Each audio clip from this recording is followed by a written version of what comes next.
فهم لا يبصرون والسواء عليهم أأنذرتهم أم لم تنذرهم لا يؤمنون إنما تنذر من اتبع الذكر وخشي الرحمن بالغيب فبشره بمغفرة وأجر كريم إنا نحن نحيي الموتى ونكتب ما قدموا وآثارهم وكل شيء أحصيناه في إمام مبين واضرب لهم مثل أصحاب القرية إذ جاءها المرسلون إذ أرسلنا إليهم اثنين فكذبوهما فعززنا بثالث فقالوا إنا إليكم مرسلون قالوا ما أنتم إلا بشر مثلنا وما أنزلنا على قومه من بعدهم من شيء إن أنتم إلا تكسبون قالوا ربنا يعلم إنا عليكم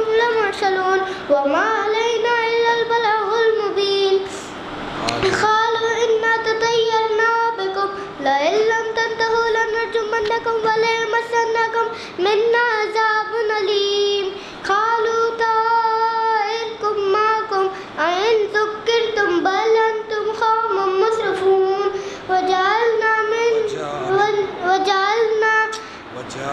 وجاء من أقصى المدينة رجل يسعى قال يا قوم اتبعوا المرسلين اتبعوا من لا يسألكم أجرا وهم مهتدون وما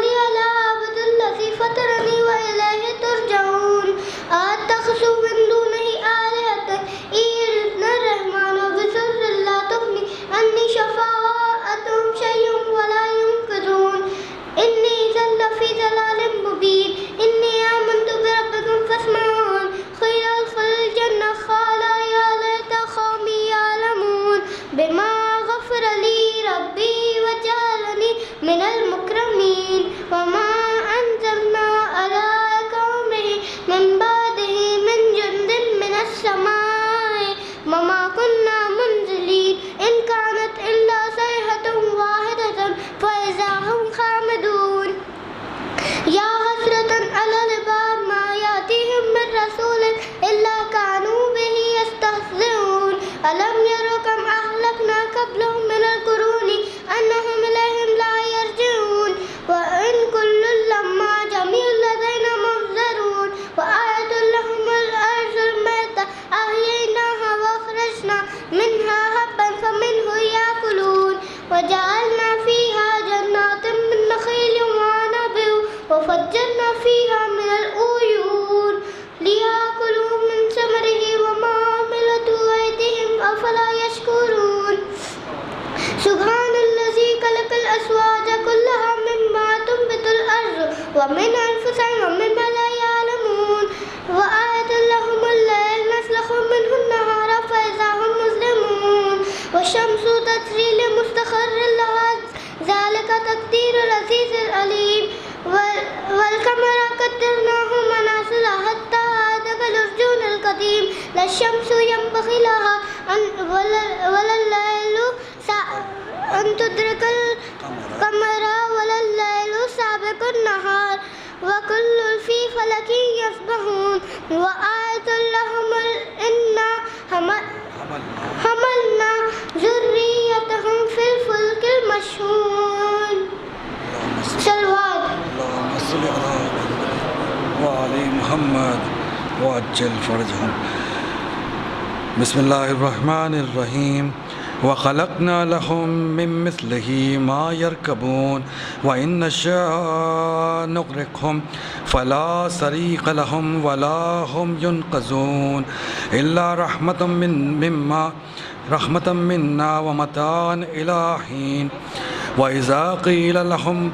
وإذا قيل لهم اتقوا ما بين أيديكم وما خلفكم لعلكم ترحمون وما تأتيهم من آيات من آيات ربهم إلا كانوا عنها معرضين وإذا قيل لهم انفقوا مما رزقكم الله قال الذين كفروا وللذين آمنوا أن أنطعموا من لو يشاء الله أطعمه إن أنتم إلا في ضلال مبين ويقولون متى هذا الوعد إن كنتم صادقين ما ينظرون إلا صيحة واحدة تأخذهم وهم يخصمون فلا يستطيعون توصية ولا إلى أهلهم يرجعون ونفخ في الصور فإذا هم من الأجداث إلى ربهم ينسلون قالوا يا ويلنا من بعثنا من مرقدنا هذا ما وعد الرحمن وصدق المرسلون إن كانت إلا صيحة واحدة فإذا هم جميع لدينا محضرون فاليوم لا تظلم نفس شيئا ولا تجزون إلا ما كنتم تعملون إن أصحاب الجنة اليوم في شغل فاكهون هم وأزواجهم في زلزال على الآرائك متكئون لهم فيها فاكهة ولهم ما يدعون سلام قولا من رب رحيم وامتازوا اليوم أيها المجرمون ألم أعهد إليكم يا بني آدم ألا تعبدوا الشيطان إنهم لكم عدو مبين وأن اعبدوني هذا صراط مستقيم ولقد أضل منكم جبلا كثيرا أفلم تكونوا تعقلون هذه جهنم التي كنتم توعدون اصلوها اليوم بما كنتم تكفرون اليوم نختم على أفواههم وتكلمنا أيديهم وتشهد أرجلهم بما كانوا يكسبون ولو نشاء طمسنا على أعينهم فاستبقوا الصراط فأنا يبصرون ولو نشاء لمسخناهم على مكانتهم فما استطاعوا مضيا ولا يرجعون ومن نعمره ننكسه في الخلق أفلا يعقلون وما علمناه الشعر وما ينبغي له إن هو إلا ذكر وقرآن مبين لينذر من كان حيا ويحق القول على الكافرين أولم يروا أنا خلقنا لهم مما عملت أيدينا أنعاما فهم لها مالكون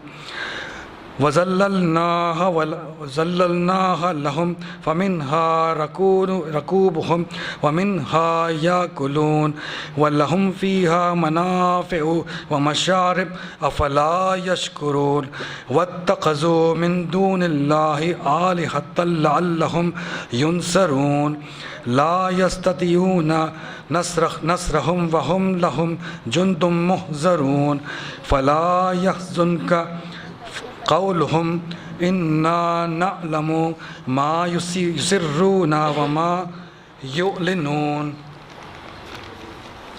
أولم ير الإنسان أنا خلقناه من نطفة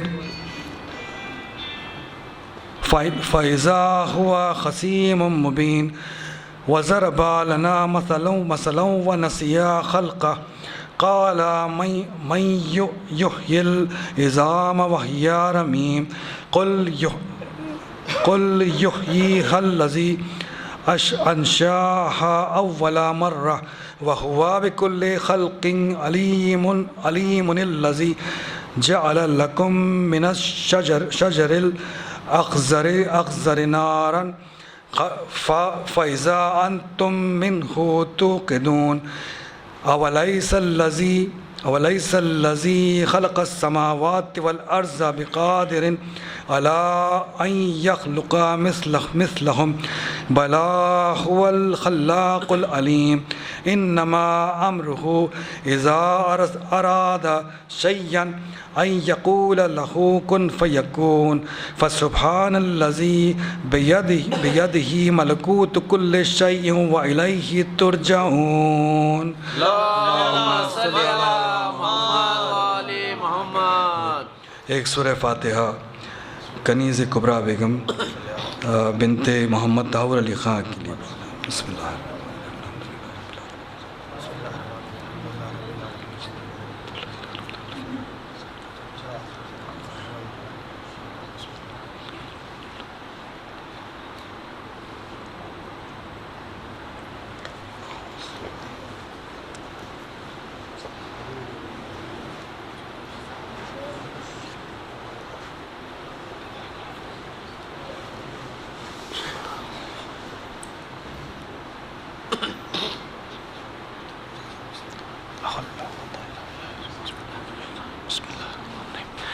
صلوات. اللهم صل على محمد وآل محمد.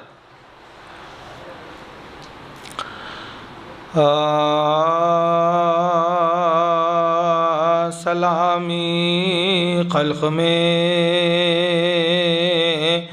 محشر بپا ہے وفات حضرت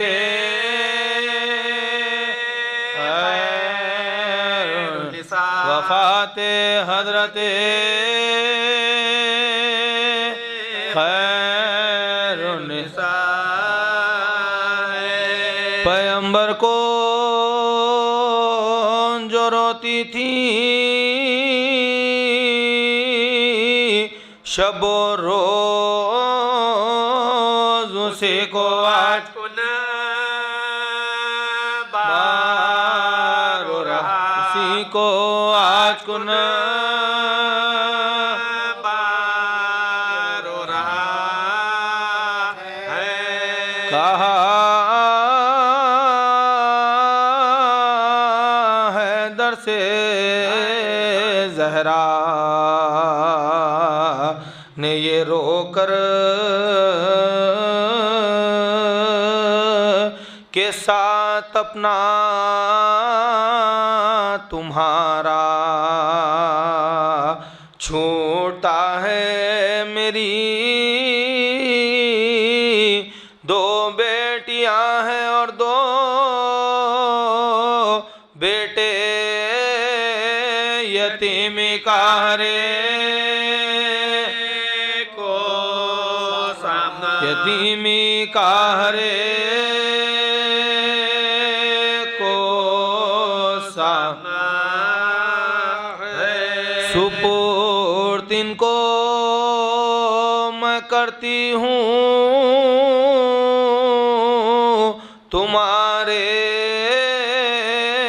تمہارا حافظ و ناصر خدا تمہارا حافظ و ناصر خدا ہے.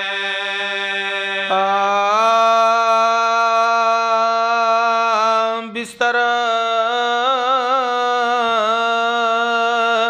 سے تھر تھرا کے اٹھی تھام کر عصا خبر نبی پا فاتح آخری پڑھا ہمسایوں کے گھر گئی رخصت کو اور کہا لو صاحب و بیل کرو پوچھے لو صاحب و بیل کرو پوچھے میرا ذاتی تم سب کو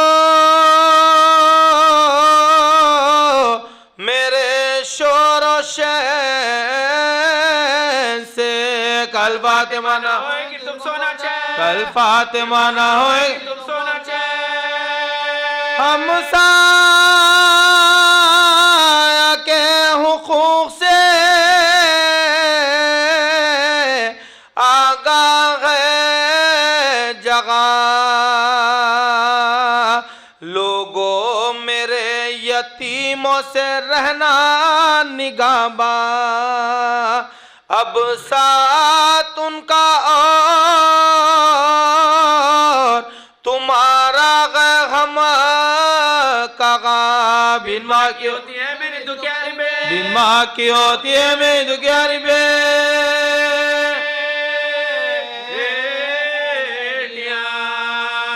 بچپن پا اپنے بچوں کے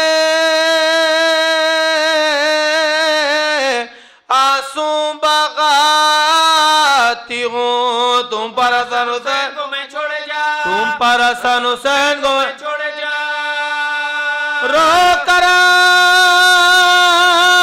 کبھی غصن کو گلے سے لگا لیا آغوش میں حسین کو گاہیں بٹھا لیا رخصت کیا کسی کو بلا لیا پڑھنے کے واسطے کبھی خورا اٹھا پڑھنے کے بعد کبھی غرا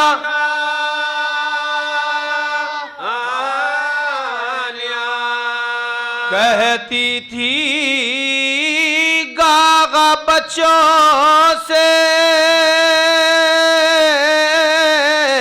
منہ اپنا موڑ کے کل سونے گھر میں سونا ہے بستی کو چھوڑ کل سونے گھر میں سونا ہے بستی کو چھوڑ سن لو وصیت میری اس وقت یا امام فضا سے میرے بات عدالت سے لینا کام ہوشیار فاطمہ کی امانت سے صبح و شام دو بیٹیاں دو بیٹے بسر خدا دو بیٹیاں دو بیٹے بسر خدا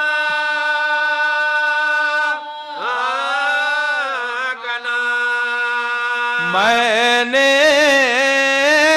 بڑے دکھوں سے یہ سب بچے پال گئے حق حوالے تمہیں تمہارے حوالے حق حوالے تمہیں تمہارے حوالے ہے آرزو کے قبر میں مجھ کو غسل لٹا شبیر میرے لاش کا منہ قبلہ کو پھرائے پھر خود کا غار نہیں بچے ہیں ڈر نہ جائے ناگا کھیلتے ہوئے دونوں یتیم ناگا کھیلتے ہوئے دونوں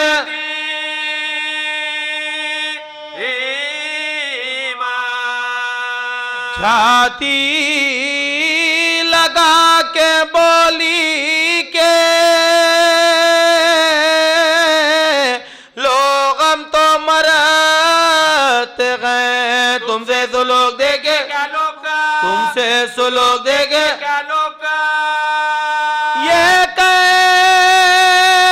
کہتی تھی کہ غش نے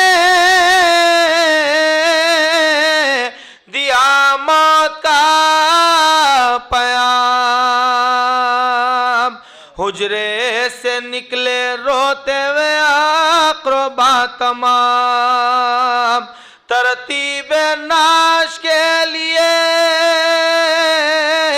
باغر گئے امام زہرانیہ مسلح پہ اپنا کیا زہرانیہ مسلح پہ اپنا کیا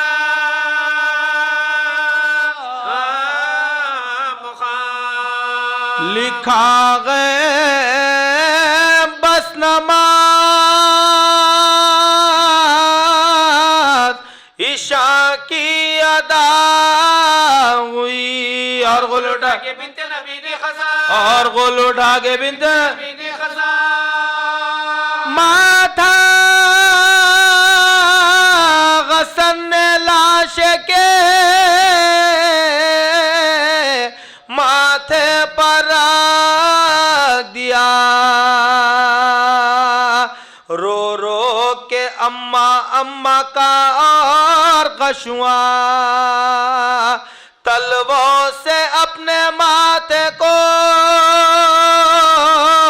شبیر نے ملا پاؤں میں دم نہ پایا تو ایک کان میں پاؤں میں دم نہ پایا تو ایک کان میں ایک کان میں آپ کا غلام ہوں اور نور عین ہوں آوازوں حسین و اما حسین آوازوں حسین و موت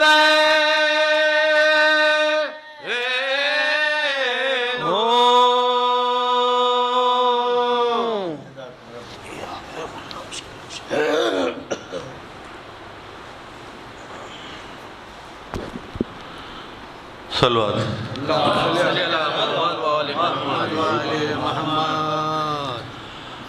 عالم میں یوں شریک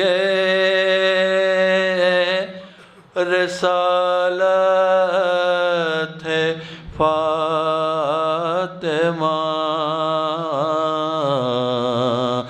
عالم میں یوں شریک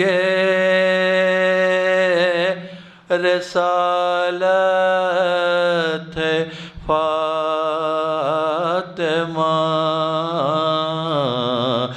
رحمت نبی ہے سایہ رحمت ہے فاطمہ عالم میں یوں شریک شوہر ولی پدر پیمبر پسر امام شوہر ولی پدر پیمبر پسر امام کتنی عظیم دین کی کتنی عظیم دین کی طاقت ہے فاطمہ کتنی عظیم دین کی طاقت ہے فاطمہ عالم میں یوں شریک مریم کا فاطمہ سے بھلا کیا مقابلہ مریم کا فاطمہ سے بھلا کیا مقابلہ مریم تو عابدہ ہے مریم تو عابدہ ہے عبادت ہے فاطمہ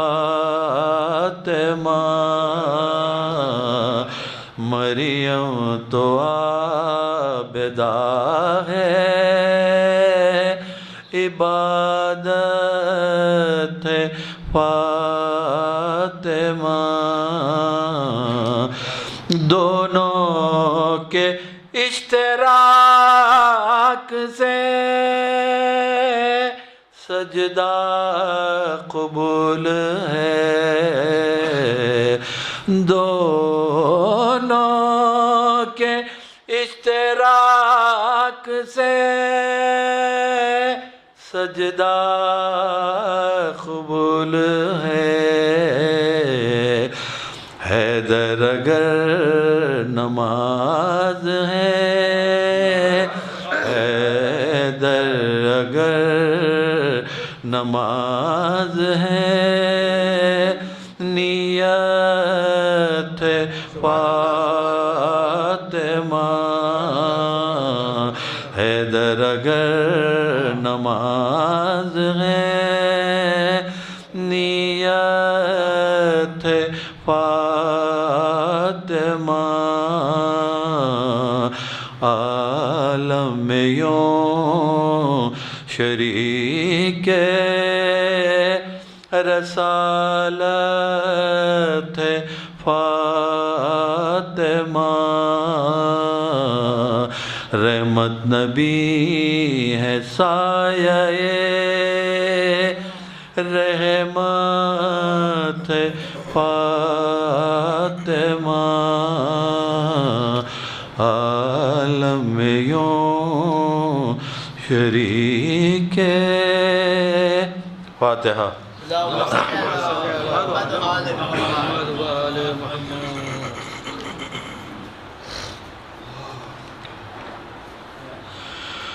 رو کے کہتی تھی فاطمہ زہرا سن لو روداد یا حبیب خدا غم سے جلتا ہے اب جگر میرا کیا یہی اجر ہے رسالت کا لپا امت کے گلا بابا خوب پرسا مجھے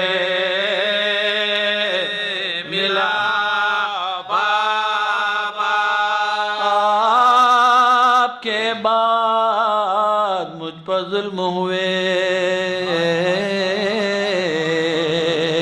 مجھ کو امت نے دیے صدمے وہ مصائب اٹھائے ہیں میں نے دن پہ پڑھتے تو رات ہو جاتے اچھا ہوتا جو میں گزر جاتی آپ سے پہلے کا مر جاتی بے سبب میرے گھر پائی بلا کیا تھا میرا قصور ہے بابا لکڑیاں لے کے آ گئے آدھا میرے دروازے کو جلا ڈالا ختم جورو جفا ہوئی مجھ پر ظلم کی انتہا ہوئی مجھ پر سکو تو سنو میری روداد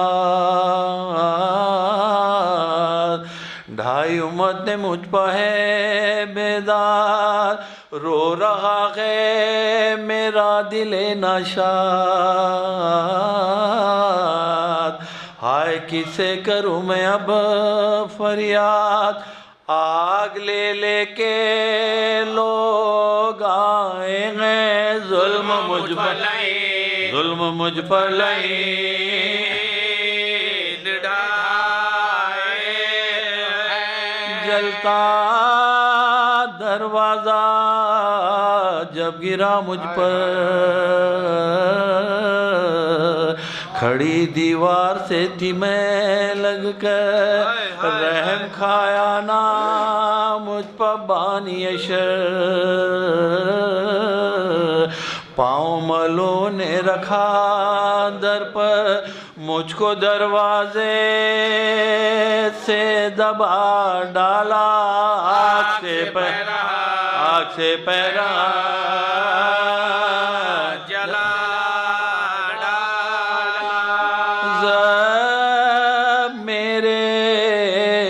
کنپا ایسی لگی جس کی تکلیف بدن تک پہنچی پہلو ٹوٹا میرا جفا یہ ہوئی در و دیوار میں دبتی رہی کوئی فریاد کو نہیں آیا میری امداد کو نہیں آیا میرے محسن کو ہائے باویلا بے حیاؤں نے قتل کر ڈالا بے سبب مجھ پا ظلم ہے ڈھایا اب نہیں کوئی پوچھنے والا منہ کو اشکوں سے دھوتی رہتی ہوں اپنے محسن کو رو تیرے میرا پرسان حال کوئی نہیں جینے کا اب سوال کوئی نہیں کرنے والا ملال کوئی نہیں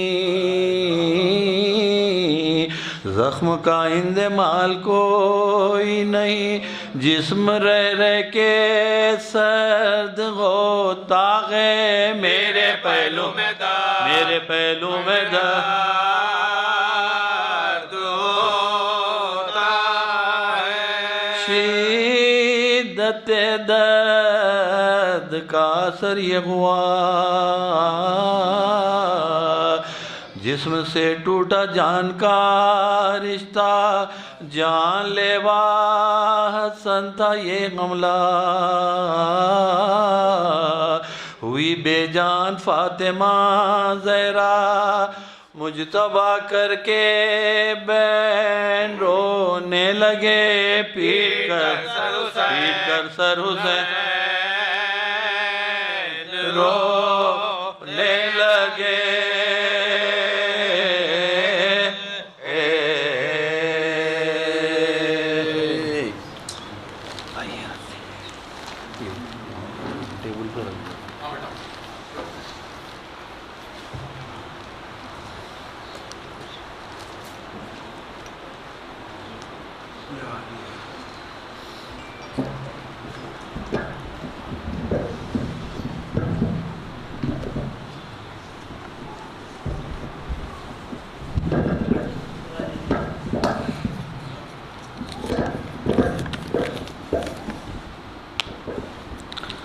آپ حضرات سے التماس ہے کہ ایک مرتبہ سورہ حمد اور 3 مرتبہ سورہ توحید کی تلاوت فرما کر کنیز کبریٰ بیگم بنت محمد حبر علی خان کے لیے اصحال فرما دیجیے بسم اللہ الرحمن الرحیم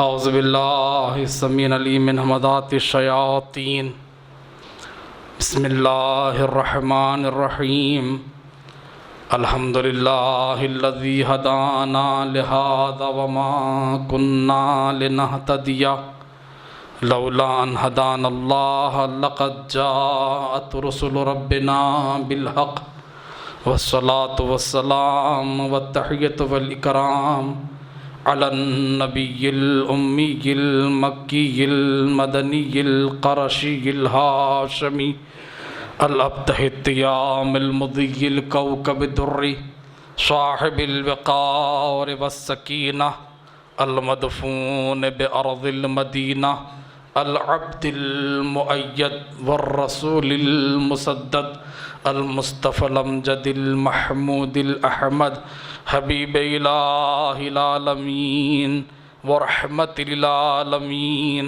وخاتم النبیین المخاطب بطہ و یاسین مولانا ابی القاسم محمد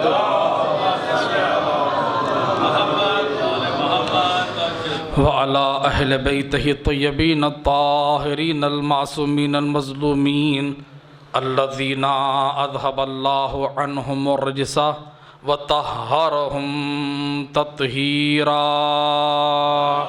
اللهم صل على محمد وآل محمد واللعنة الدائمة على أعدائهم ومنكر فضائلهم ومصائبهم أجمعين أما بعد فقد قال الله تبارك وتعالى في كتابه المبين وهو قوله الحق وأصدق الصادقين بسم الله الرحمن الرحيم ولمن خاف مقام ربه جنتان فبأي آلاء ربكما تكذبان صلوات پڑھیں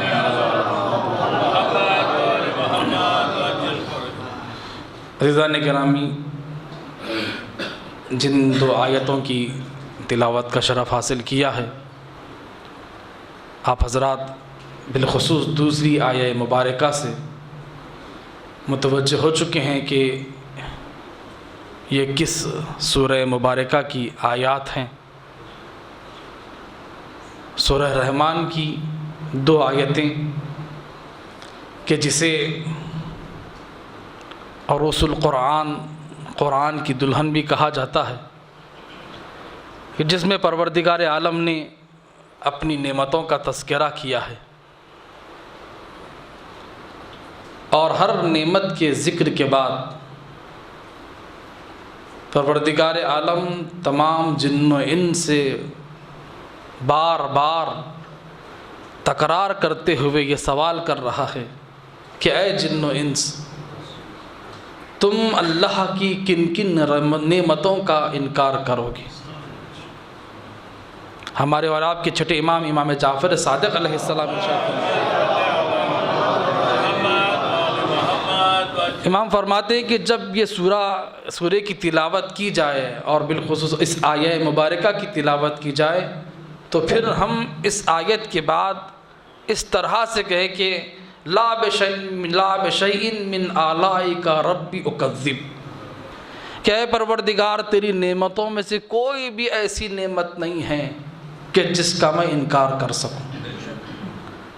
خدا کی اتنی نعمتیں ہیں کہ ہم شمار نہیں کر سکتے، لیکن انہی نعمتوں کے ذکر کے ساتھ ساتھ پروردگار عالم جس چیز کا ذکر کر رہا ہے کہ وَلِمَنْ خَافَ مَقَامَ رَبِّهِ جَنَّتَانِ، کہ بس وہ شخص کہ جو پروردگار عالم کے سامنے پیش ہونے سے مقام پروردگار سے خوف کھاتا ہے، پروردگار عالم اس کو دو جنتیں، دو مقامات، دو درجات عنایت فرمائے گا۔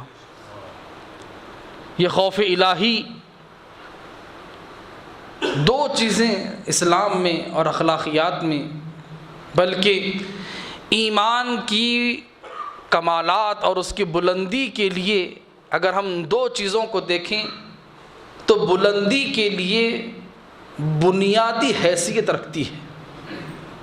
بنیادی حیثیت دو چیزیں ایسی ہے جو ایمان کو کمال اور بلندیوں پر لے جانے کے لیے بنیادی حیثیت ہے، اور وہ ہے خوف اور رجا۔ خوف اللہ سے ڈرنا اور اللہ کے لطف و کرم سے امید رکھنا۔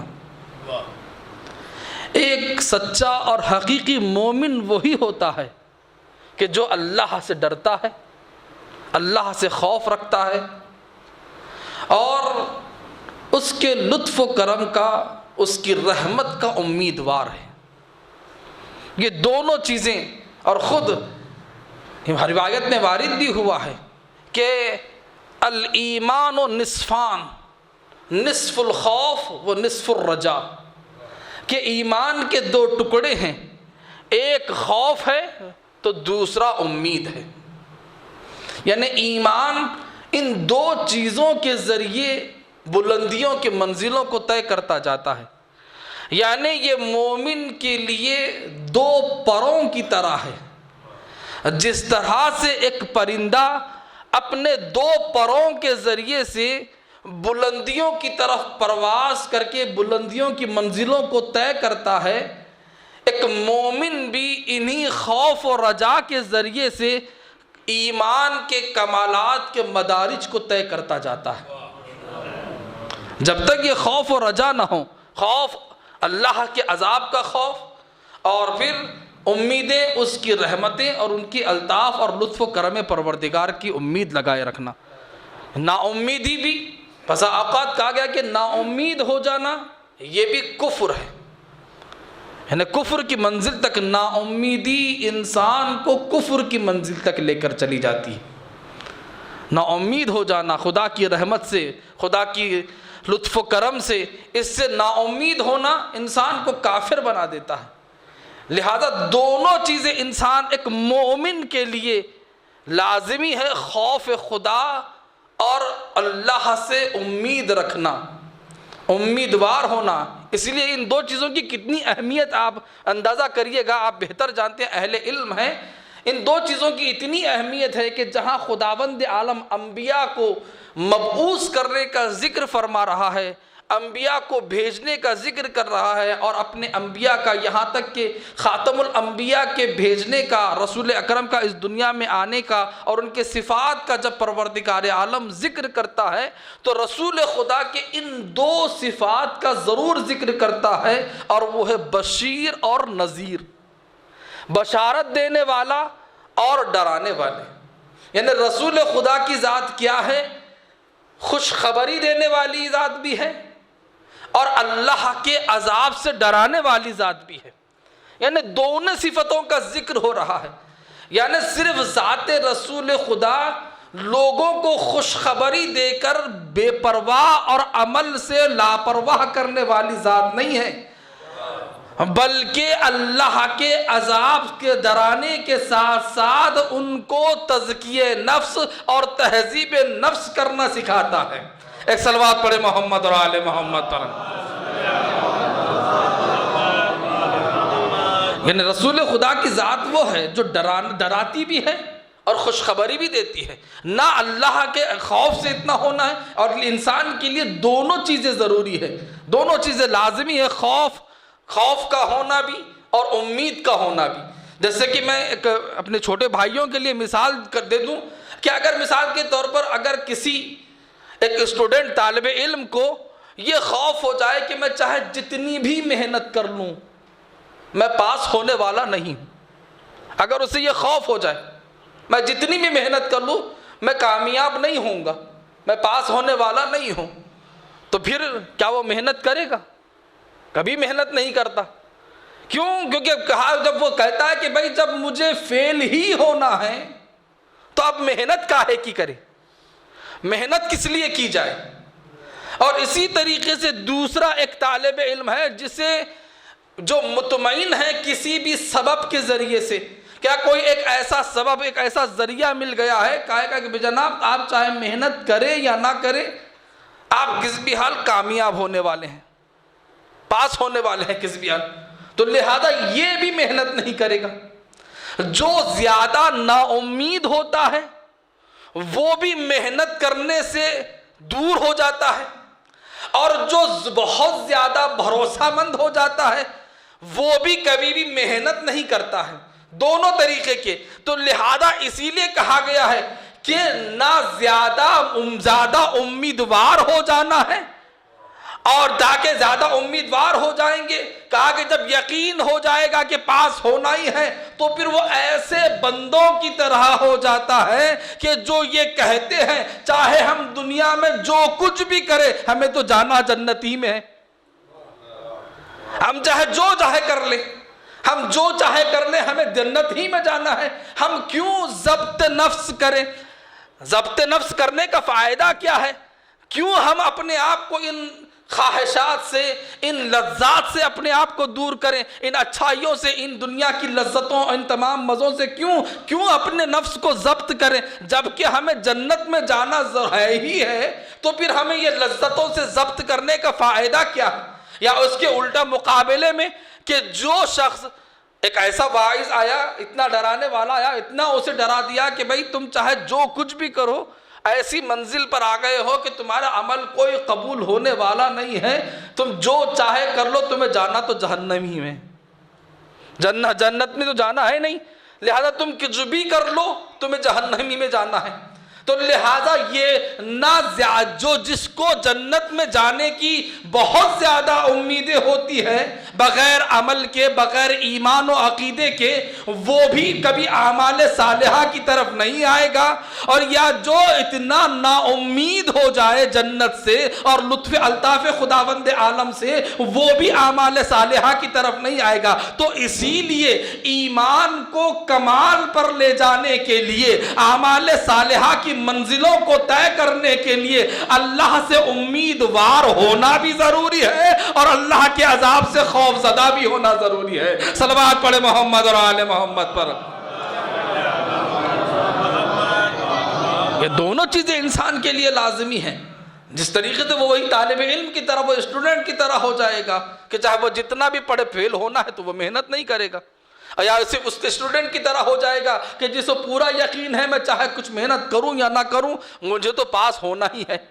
تو لہذا دونوں طریقے کے محنت نہیں کریں گے، لہذا ایمان کے لیے یہ کہا گیا ہے، کہا ایمان کے لیے ایمان و نصفان، ایمان دو چیزوں کا ٹکڑا ہے، دو چیزوں کا جز ہے، دو اجزاء کا مجموعہ ہے، ایک خوف اور دوسرے امید لگانا، لیکن امید، خوف اتنا نہیں کہ خدا کے الطاف سے نا امید ہو جائے، کیونکہ خداوند عالم کی ذات تو وہ ہے کہ جس کے لیے ہے کہ غلبت رحمتہ غضبہ، کہ اس کی رحمت اللہ کے غضب پر غالب ہے، اس کی رحمت اللہ کے غضب، یعنی پروردگار عالم بندوں کو پورے موقع دیتا ہے، ہر موقع دیتا ہے۔ بس جلدی میں اپنی منزل پر آنا چاہتا ہوں کہ دیکھیں ایک واقعہ کہ جناب موسیٰ کے دور میں قارون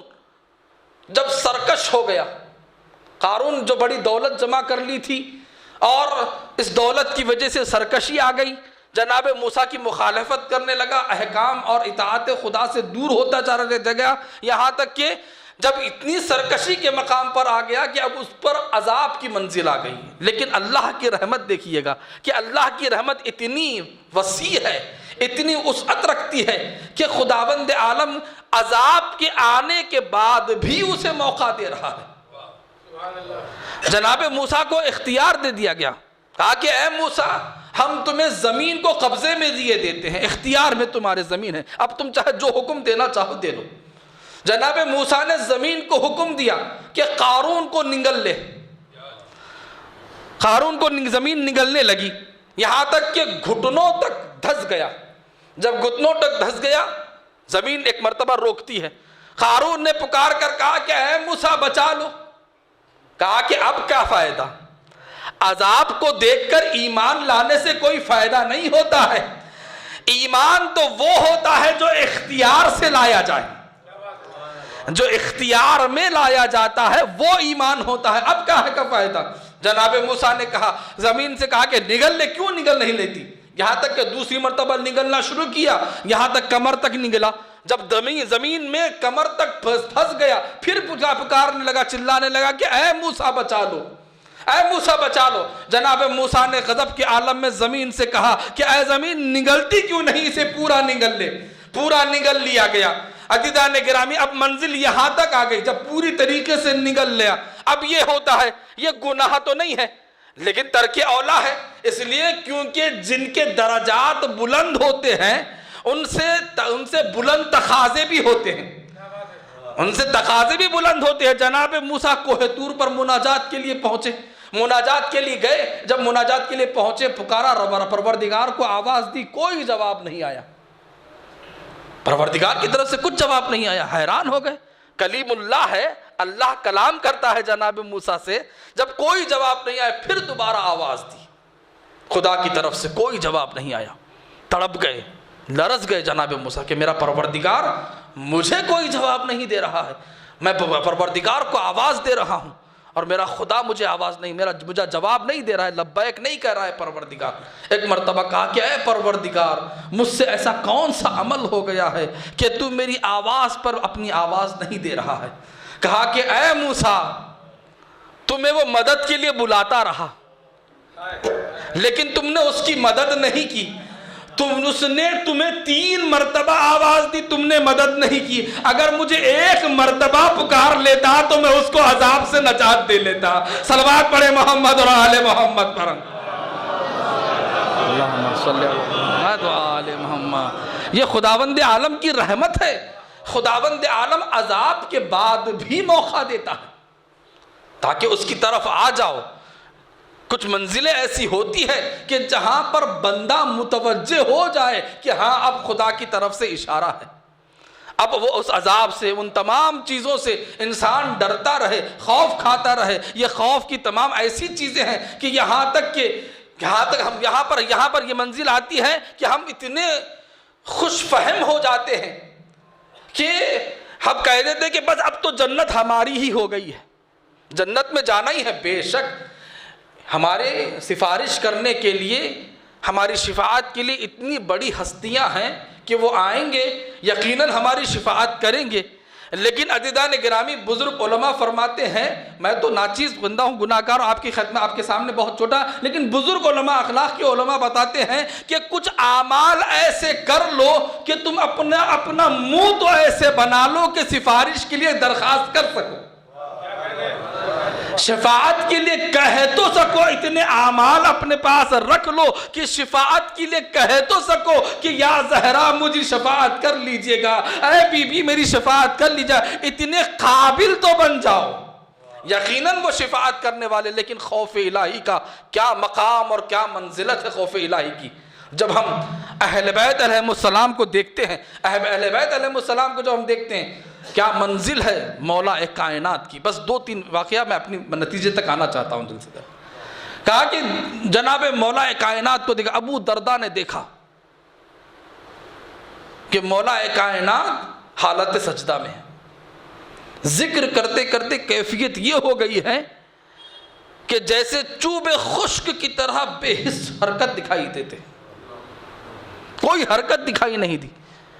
گریہ کرتے ہوئے گئے، شہزادی کے دروازے پر پہنچے. کہا شہزادی قیامت ہو گئی. کہا کیا بات ہے؟ کہا علی اس دنیا میں نہ رہے. واقعہ مشہور ہے، آپ متعدد مرتبہ سنتے ہیں. کہا کہ یا علی دنیا میں نہیں رہے، یا زہرا اے بی بی علی دنیا میں نہیں. کہا کہ یہ تم تو اپنی رائے بتلا رہے ہو.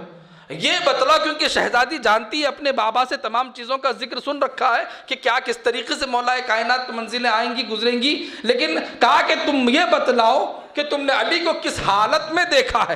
کہا کہ میں نے دیکھا کہ علی نماز پڑھتے ہوئے سجدے میں گئے اور علی کی یہ کیفیت ہو گئی ہے کہ اب بے حس و حرکت ہے، کوئی حرکت نہیں ہے، گویا ایسے لگ رہا ہے جیسے علی اس دنیا سے چلے گئے. کہا کہ تم نے 1 مرتبہ دیکھا ہے، میں ابوالحسن کی یہ کیفیت اکثر یوں ہی دیکھا کرتی ہوں.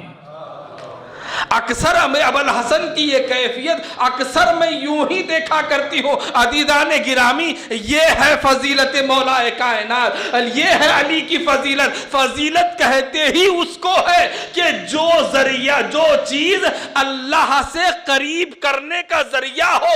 ہمارا مسئلہ یہ ہے کہ جب ہم فضیلت کا تصور کرتے ہیں تو تقابل کے جملوں کو فضیلت سمجھتے ہیں. فضیلت تقابل کا نام نہیں ہے. فضیلت وہ شے ہوتی ہے جو خدا سے نزدیک کر دے. صلوات پڑھے محمد اور آل محمد پر. یا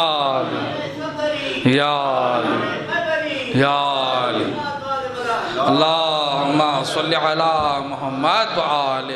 یہ فضائل اور مقام مولا کائنات ہے کہ مولا کائنات کی یہ وہ منزل ہے کہ جہاں جب خدا کے سامنے آتے ہیں تو یہ وہ منزل اور مقام ہوتا ہے، وہ کیفیت ہوتی ہے کہ مولا کائنات اس طریقے سے نظر آتے ہیں.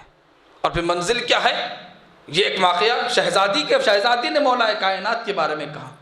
اور ایک منزل ایسی ہے کہ جو شہادت سیدہ کے وقت ہوتی ہے. شہزادی کونین کی جب شہادت نزدیک آئی، مولا کائنات آئے، شہزادی نے وصیتیں کی. کچھ وصیتیں جو متعدد مرتبہ مصائب میں ذکر ہوتے ہیں، لیکن یہ وصیت بڑی کم ذکر ہوتی ہے. شہزادی نے جب وصیتیں کی، ایک شیشی مولا کائنات کے حوالے کی. کہا کہ اے علی، اس شیشی کو میری قبر میں میرے ساتھ رکھنا. کہا یہ شیشی ہے جو میرے ساتھ ہمیشہ میری قبر میں میرے ساتھ رکھنا. کہا کہ اے بنت رسول، یہ شیشی میں کیا ہے؟ کہا کہ اے ابو الحسن، میں نے میرے بابا سے سنا ہے کہ قیامت کے بعد کچھ ایسی منزلیں اور کچھ ایسے مقام آئیں گے کہ جہاں سے وہی لوگ گزر سکتے ہیں جو خوف الہی میں گریہ کیا ہو، جو خوف الہی میں آنسو بہائے ہو، وہی ان منزلوں سے گزر سکتے ہیں. اور کہا کہ اے ابو الحسن، ان شیشی میں وہ میرے آنسو ہے جو میں نے خوف خدا میں بہائے ہیں. یہ میرے وہ آنسو ہیں. اللہ اکبر، اللہ اکبر. اتنی بلند بی بی کون شہزادی ہے، کوئی معمولی ہستی کا نام فاطمہ نہیں ہے، بڑی عظیم بی بی ہے. یہ کون بی بی ہے کہ جس کے لیے خاتم الانبیاء کھڑے ہو جاتے ہوں، جس کے لیے شہزادی کو اپنے مقام پر بٹھاتے ہیں. کیا عجیب منزل ہے. وہ خاتم الانبیاء، وہ سرکار کائنات کہ جس کے احترام میں تمام انبیاء کھڑے ہو جاتے ہوں، لیکن جب بزم رسالت میں شہزادی کونین آتی ہے تو رسول خدا اپنی جگہ سے پوری طریقے سے کھڑے ہو جاتے ہیں. اور صرف کھڑے ہی نہیں ہوتے ہیں بلکہ اپنی جگہ بٹھائے دیتے ہیں. لیکن عزیزان گرامی، روایت صرف یہاں پر آ کر خاموش نہیں ہو جاتی ہے، بلکہ روایت یہ کہتی ہے کہ جب تک جناب فاطمہ زہرا سلام اللہ علیہا رسول خدا کی جگہ پر بیٹھی رہتی تھی، رسول خدا کھڑے ہوئے رہتے تھے، رسول خدا کھڑے ہوئے ہوتے تھے. وہ عظیم بی بی کہ جس کا احترام سید المرسلین کرتے ہیں، وہ خوف الہی کے اس عالم میں ہے. صلوات پڑھے محمد اور آل محمد پر. یہ وہ بی بی ہے کہ جس کا احترام. عزیزان گرامی، یہ کیسی منزل ہے. آپ ذرا اس نکتے کی طرف غور کیجئے. اہل فکر ہے، شعراء بھی بیٹھ تشریف فرمائے، اہل علم ہے، ذرا غور کیجئے. یہ جو رسول خدا کا یہ عمل ہے کہ جب کبھی بھی جناب سیدہ آ کر آتی ہے بزم رسالت میں، رسول خدا کھڑے ہو جاتے. کیا رسول خدا نے اس طرح کا عمل کسی اور کے لیے بھی کیا ہے؟ کیا ہم نے کبھی سنا ہے یا دیکھا ہے روایات میں کہ جب مولا کائنات آتے ہوں تو رسول خدا کھڑے ہو جاتے ہیں؟ مقام مولا کائنات بڑا بلند ہے، لیکن کہیں نہیں ملتا کہ مولا کائنات آئے ہوں اور رسول خدا کھڑے ہو گئے ہوں. لیکن شہزادی کی عظمت یہ ہے، مقام سیدہ یہ ہے کہ جب کبھی بھی سیدہ آتی ہے رسول خدا کھڑے ہو جاتے ہیں. ایک منزل یہ علماء نے بیان فرمائی ہے، کہا کہ ایک منزل، ایک راز یہ ہے کہ منصب امامت رسول کے جانے کے بعد شروع ہونے والا ہے. ابھی رسول مولا کائنات کے فرائض وہ تمام چیزیں ابھی شروع نہیں ہوئی ہے، لیکن سیدہ کو جو منصب دیا گیا ہے وہ منصب شروع ہو چکا ہے. لہذا رسول نے دیکھا کہ میری ہم منصب آ رہی ہے. فاطمہ تو بضعۃ منی کہا تھا، کہا کہ میری ہم منصب آ رہی ہے. تو جب ہم منصب کو آتا دیکھا تو رسول خدا کھڑے ہو کر بتلایا کہ یہ فاطمہ ہے، اسے پہچانو. صلوات پڑھے محمد اور آل محمد پر. کیونکہ مولا کائنات کا جو منصب ہے وہ رسول خدا کے بعد اس دنیا سے جانے کے بعد، ویسے امام ہوتا ہے لیکن ظاہری لحاظ سے جو ذمہ داریاں شروع ہوتی ہے وہ رسول خدا کے بعد اس دنیا سے جانے کے بعد. لیکن جناب سیدہ، ان کی ذمہ داریاں، ان کا جو منصب ہے وہ دور رسالت میں آپ سے چل رہا ہے، وہ تمام ذمہ داریوں کو چلا رہی ہے. لہذا اب رسول خدا کے لیے ضروری ہے کہ جب کبھی بھی سیدہ آئے ان کے لیے ان کے احترام میں کھڑے ہو جائیں. یہ وہ مقام سیدہ ہے، وہ مقام ہے کہ جس کے یہ وہ سیدہ ہے کہ جس کے احترام میں خاتم الانبیاء کھڑے ہو جاتے ہیں، سید الانبیاء کھڑے ہو جاتے ہیں۔ یہ مقام منزلت سیدہ کونین ہے کہ اتنا عظمت جو احترام بتلایا گیا ہے، کہا کہ سیدہ کو پہچانو کہ صرف رسول خدا ہی نہیں بلکہ اللہ جسے مرکز بناتا ہے، جب خداوند عالم خود سیدہ کو، شہزادی کونین کو مرکز بنا رہا ہے کہ جب چادر کسا کے نیچے، حدیث کسا میں ہم پڑھتے ہیں کہ جب کسا کے نیچے اہل بیت جمع ہو گئے تو فرشتوں نے سوال کیا کہ اے پروردگار یہ چادر کے نیچے کون ہے؟ عزیزان گرامی جبرائیل امین ہے، تمام ملائکہ ہے، سب ملائکہ سب فرشتے سوال کر رہے ہیں کہ اے پروردگار یہ کون ہستیاں ہے؟ ذرا غور کیجئے گا، پروردگار عالم جب اہل بیت کا تعارف کروا رہا ہے تو رسول میں رسالت معاب سے تعارف نہیں کروا رہا ہے۔ پروردگار عالم یہ نہیں فرما رہا ہے کہ رسول ہے، رسول کی بیٹی ہے، یہ رسول کے داماد اور بھائی ہے، یہ رسول کے نواسے ہیں، یا امام مولا کائنات سے تعارف نہیں کروایا جا رہا ہے کہ یہ علی ہے، یہ علی کے بھائی رسالت مآب ہے، یہ علی کی زوجہ ہے، یہ علی کے بیٹے ہیں۔ لیکن جب اہل بیت کا تعارف کرانے کی منزل آتی ہے تو خداوند عالم ذات فاطمہ کو انتخاب کرتا ہے، کہتا ہم فاطمہ و ابوہا و بالوہا و بنوہا۔ صلوات پڑھے محمد اور آل محمد پر۔ مرکز تعارف اہل بیت فاطمہ کی ذات ہے، وہ فاطمہ کی ذات مرکز تعارف اہل بیت، جس کے ذریعے سے اہل بیت کی پہچان ہے، کوئی معمولی ہستی نہیں ہے۔ جب اس منزل پر ہے، خوف خدا کا یہ مقام ہے، اسی لیے رسول خدا نے کہا کہ اگر کوئی فاطمہ کو ناراض کرے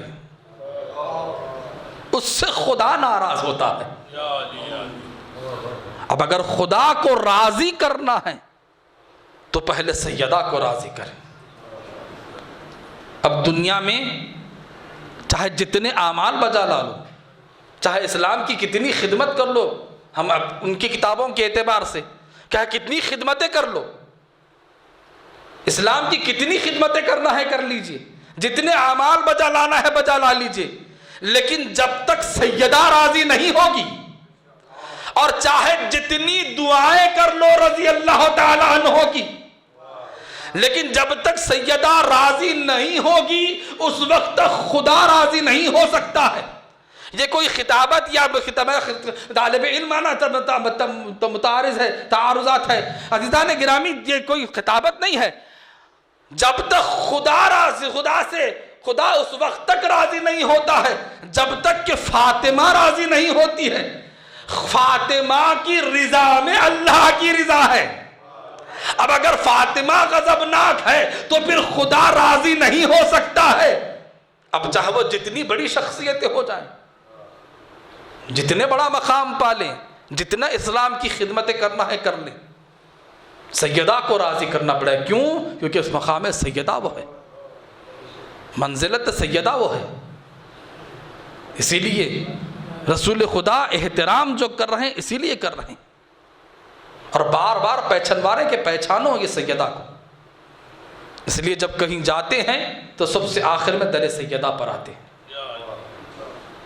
اور کہیں سے واپس آتے ہیں تو سب سے پہلے در سیدہ پر آ کر سلام کرتے ہیں، السلام علیکم یا اہل بیت النبوہ۔ اور آیت تطہیر کے نزول کے بعد رسول خدا کا یہ دستور تھا کہ جب کبھی بھی نماز کے لیے جاتے اور جب کبھی بھی نماز سے واپس ہوتے در سیدہ پر ٹھہر کر سلام کرتے۔ لیکن اللہ اکبر، رسول کی حیات تک اس دروازے سے سلام کی آوازیں آتی تھی، لیکن رسول خدا کے بعد اس دروازے پر کیسی کیسی آوازیں آئی کہ ابو الحسن کو باہر نکالو، اس دروازے پر آگ لگا دو۔ عزیزان گرامی یہ کون سا دروازہ ہے؟ یہ وہی دروازہ ہے جس پر ٹھہر کر رسول خدا سلام کیا کرتے تھے۔ یہ کون سا دروازہ ہے؟ یہ وہی دروازہ ہے جس پر ملائکہ آ کے اجازت لیا کرتے تھے۔ ملک الموت جیسا فرشتہ بھی بغیر اجازت کے اس دروازے میں داخل نہیں ہوتا۔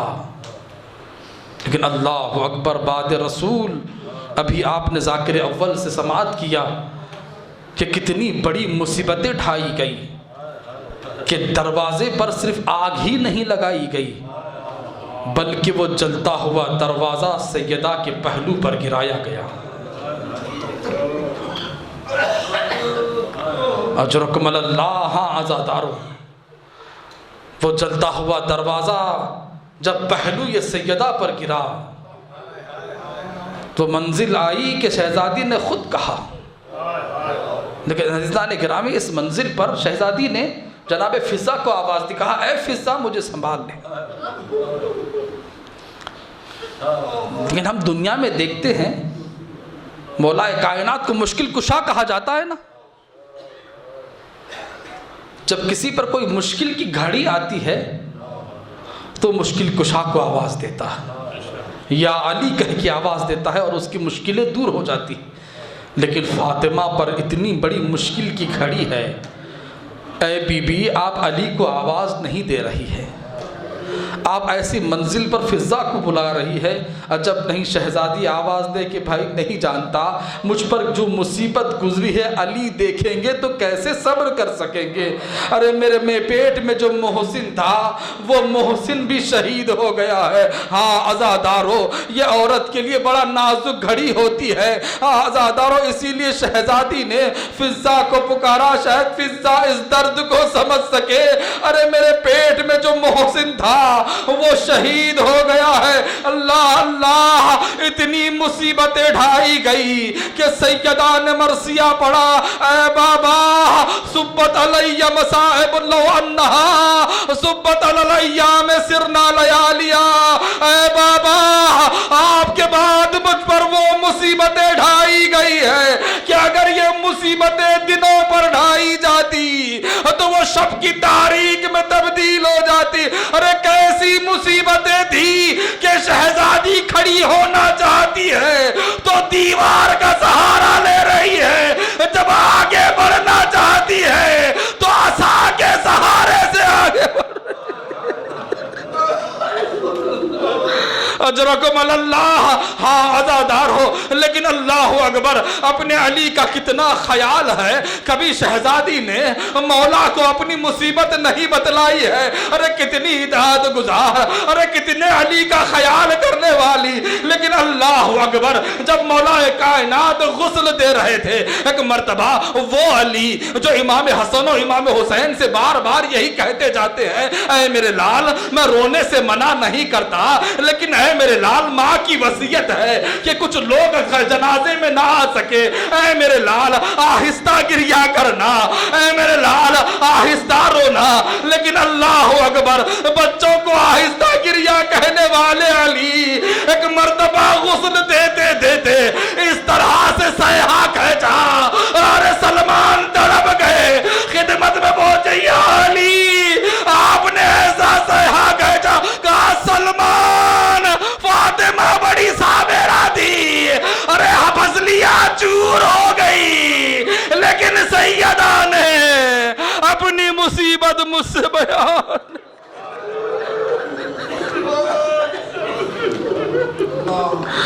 اللہ لعنت اللہ علی القوم الظالمین وسیعلم الذین ظلموا ای منقلب ینقلبون انا للہ و انا الیہ راجعون رضا بقضائہ و تسلیما لامرہ۔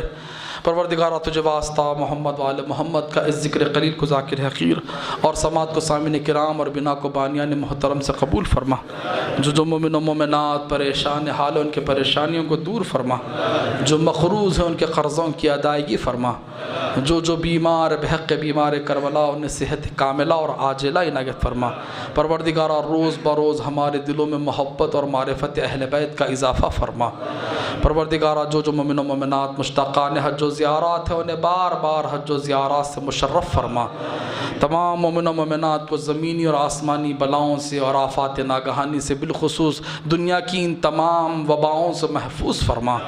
ہمارے امام کے ظہور میں تعجیل فرما اور ہم کو ان کے اعوان و انصار میں شمار فرما. آپ حضرات سے دوبارہ التماس ہے کہ 1 مرتبہ سورہ حمد اور 3 مرتبہ سورہ توحید کی تلاوت فرما کر کنیز کبریٰ بیگم بنت محمد تحور علی خان مرحوم کے لیے اصال فرما دیں اور جملہ مرحومین مرحومات کے لیے اصال فرما. بسم اللہ الرحمن الرحیم.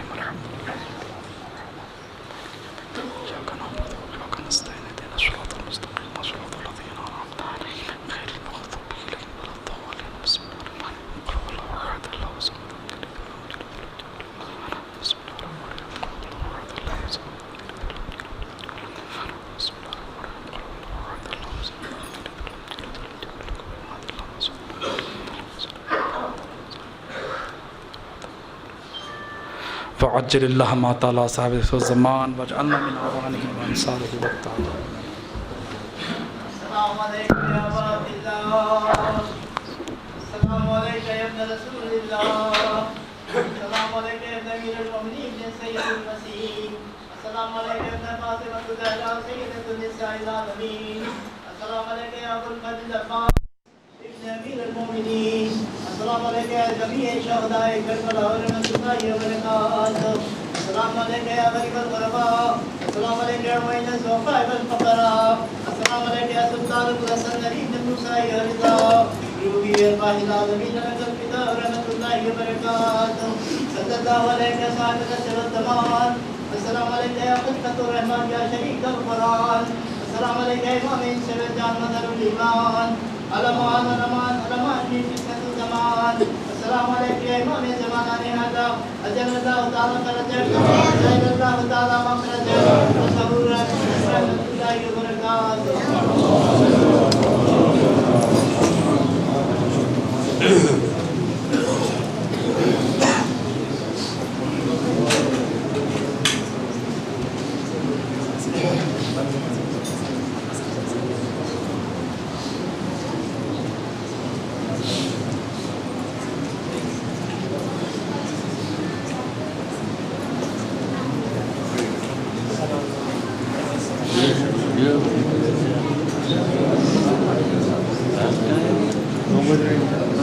Yeah.